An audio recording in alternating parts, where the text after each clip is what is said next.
Rangers, welcome back to YouTube channel SM Audio Bros bareng gue Vicky Krisna. Nah, di video kali ini gue akan ngebahas head unit keluaran dari Tokyo yang terbaru. Sebenarnya bukan baru-baru banget sih, tapi ini merupakan improvisasi dari head unit Tokyo yang sebelumnya. Di mana head unit ini memiliki RAM 4GB dan memori internal 64GB. Nah, kalau misalkan sebelumnya nih, kita udah pernah bikinin video review untuk Tokyo yang seri bawahnya, yaitu yang RAM-nya 2GB, internal memori 32GB, dimana kalian bisa cek video reviewnya di pojok kanan atas ini nih. Lalu kita juga udah pernah review untuk seri head unit Tokyo yang RAM-nya 6GB, memori internal 128GB, dimana kalian juga bisa cek video reviewnya di pojok kanan atas ini. Nah, kira-kira nih, improvisasi apa yang ada di Tokyo seri terbaru ini? Ikuti terus videonya.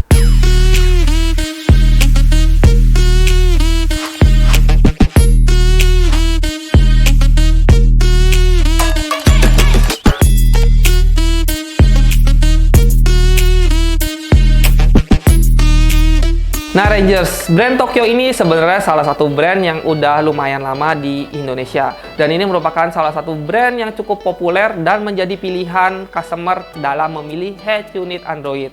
Nah, dengan munculnya varian yang baru ini, menambah opsi kalian dalam memilih head unit. Kalau yang sebelumnya variannya itu 2GB, menurut kalian kekecilan RAM-nya, atau RAM-nya 6GB itu kebesaran, nah kalian bisa pilih opsi middle-nya nih, yaitu RAM 4GB dengan memori 64GB. Nah, oke Rangers, langsung aja nggak usah basa-basi, gue akan langsung bahas head unit ini mulai dari segi desainnya. Oke Rangers, kita masuk ke bagian desain. Nah, sekilas kalau kita lihat desainnya sendiri nggak ada yang spesial. Kenapa? Karena memang desainnya itu hampir sama dengan head unit Android pada umumnya. Masih bentuknya trapesium seperti ini ya. Tujuannya agar bisa fit in dengan frame yang berada di pasaran. Tapi yang jadi pembeda di sini adalah tombolnya sendiri berada posisinya di sebelah kanan. Yang biasanya itu kan di sebelah kiri, ini di sebelah kanan. Karena kan disesuaikan lagi nih sama pasar di Indonesia. Setirnya sebelah kanan, otomatis tombolnya itu paling enak ada di sebelah kanan juga. Nah, untuk tombol-tombolnya sendiri, di bagian atas itu kita bisa lihat ada lubang untuk mic. Lalu ada lubang untuk reset. Lalu selanjutnya di sini ada tombol untuk mute atau kalau kita tekan lama dia akan mematikan layar. Nah, selanjutnya di sini adalah tombol untuk menu. Jadi ketika kalian sudah masuk ke aplikasi manapun, pengen balik ke menu, kalian tinggal klik tombol ini, otomatis dia akan balik ke menu awal. Nah, ini agak unik nih. Selanjutnya tombol yang ini. Nah, tombol yang ini adalah tombol back gitu. Back itu beda dengan tombol yang menu paling awal. Kenapa? Karena kalau kita masuk ke menu, dia back, dia akan mundur sekali doang gitu. Kalau ini tombol home, dia akan langsung balik ke home kalian.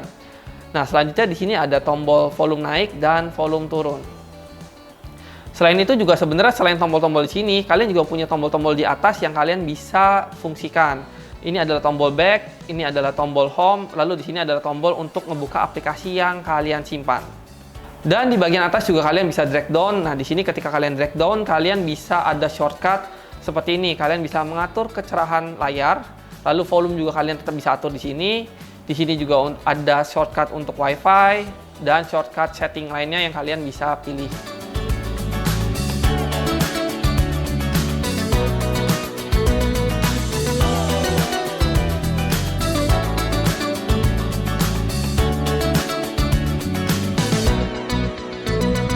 Kita masuk ke bagian layar. Head unit Tokyo seri ini memiliki ukuran layar 9 inch dan 10 inch. Nah, itu bisa jadi opsi kalian yang bisa disesuaikan dengan frame mobil kalian. Selain itu, head unit ini juga sudah menggunakan capacitive touchscreen. Dan untuk layarnya sendiri sudah menggunakan QLED screen. Jadi, untuk tampilan cahaya pewarnaan gambar itu jelas oke banget. Nah, untuk pemutaran videonya sendiri, head unit ini sudah support Full HD. Jadi, nggak usah ditanya lagi ya.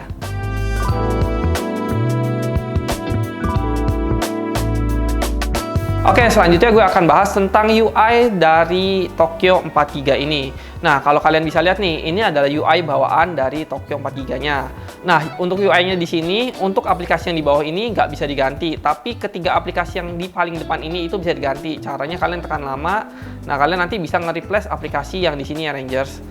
Nah, kalau misalkan kalian bosen dengan tampilan yang di depan ini, kalian bisa ganti, dia ada di dalam menu, lalu kalian pilih aplikasi namanya UI Style.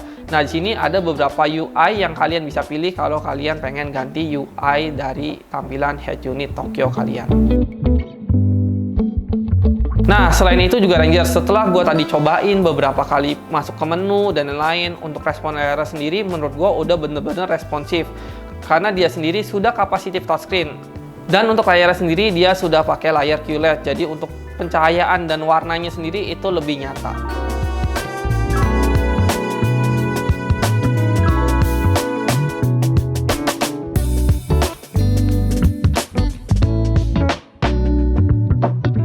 Next, kita masuk ke bagian fitur. Nah, seperti yang kita ketahui nih, head unit Android memiliki banyak fitur dan rata-rata sama. Nah, langsung aja nih, gue akan bahas tentang fitur yang dimiliki head unit Android Tokyo ini. Nah, kalau gue lihat nih di dalamnya, yang pertama dia punya fitur AUX. Nah, di sini fitur AUX ini kalian bisa menghubungkan layar yang ada di head unit kalian dengan layar roof monitor yang ada di mobil kalian. Selain itu juga dia punya fitur Bluetooth Music untuk bisa mendengarkan musik menggunakan Bluetooth. Dan dia juga punya fitur Google Maps, dia juga ada fitur equalizer buat ngeset equalizer musik kalian. Lalu dia juga di sini ada aplikasi Netflix, aplikasi Play Store. Terus juga dia punya fitur screensaver. Jadi kalau kalian ngerasa terang, kalian bisa nyalain fitur screensaver ini biar kelihatan lebih keren aja. Nah, selanjutnya dia juga punya fitur remote steer. Jadi remote steer kalian nggak usah khawatir, bisa terkoneksi dengan head unit Tokyo ini.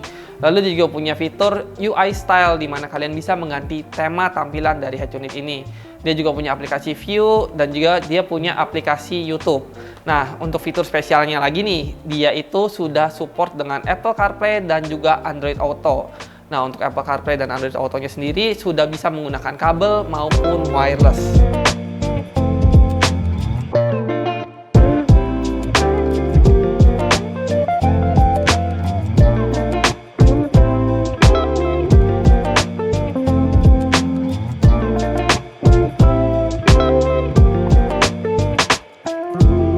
Next, kita masuk ke bagian operating system. Nah, sesuai dengan namanya nih, ini merupakan head unit Android. Jadi operating systemnya juga menggunakan operating system Android. Selain itu juga head unit ini memiliki RAM 4GB. Ngebuat head unit ini dioperasikan itu tidak lemot sekali. Nah, gue sebelumnya udah coba tuh, bener-bener nggak lemot dan responsif banget. Nah, untuk internal memorinya sendiri 64GB udah cukup untuk menyimpan berbagai macam video dan musik langsung di head unit kalian. Oke, selanjutnya gue akan bahas settingan audionya dari head unit Tokyo ini. Ada apa aja? Mari kita lihat. Nah, kebetulan untuk settingan audionya itu ada di menu equalizer dan menunya udah ada di depan. Nah, langsung aja kita masuk. Nah, ini adalah tampilan untuk equalizernya. Equalizernya sendiri ada 32 band, di mana kita bisa ngeset satu-satu. Lalu kedua, kalian bisa nanti ngeset di sini. Yang di sini yang pertama itu kalian bisa ngeset untuk delay adjustment-nya. Lalu untuk posisi speakernya kalian bisa set masing-masing. Lalu di sini juga ada settingan untuk feather balance. Feather balance itu ya untuk mengeluarkan speaker dari sisi mana. Itu bisa di-set di bagian sini. Lalu kalau ternyata kalian bingung nih untuk ngeset equalizernya seperti apa, nggak usah khawatir karena di sini kita bisa otomatis ngeset. Contohnya di menu sini nih. Nah, di sini kalian bisa langsung pilih nih. Ada settingan standar, rock, populer, jazz, ataupun klasik. Itu kalian bisa langsung pilih kalau kalian males untuk nyetingnya secara manual. Terakhir kita masuk ke garansi made in dan harga. Head unit Tokyo ini bergaransi 1 tahun resmi dan dirakit di Indonesia. Untuk harganya sendiri, varian 9 inch harganya di 4,1 juta dan untuk varian 10 inch harganya di 4,2 jutaan aja.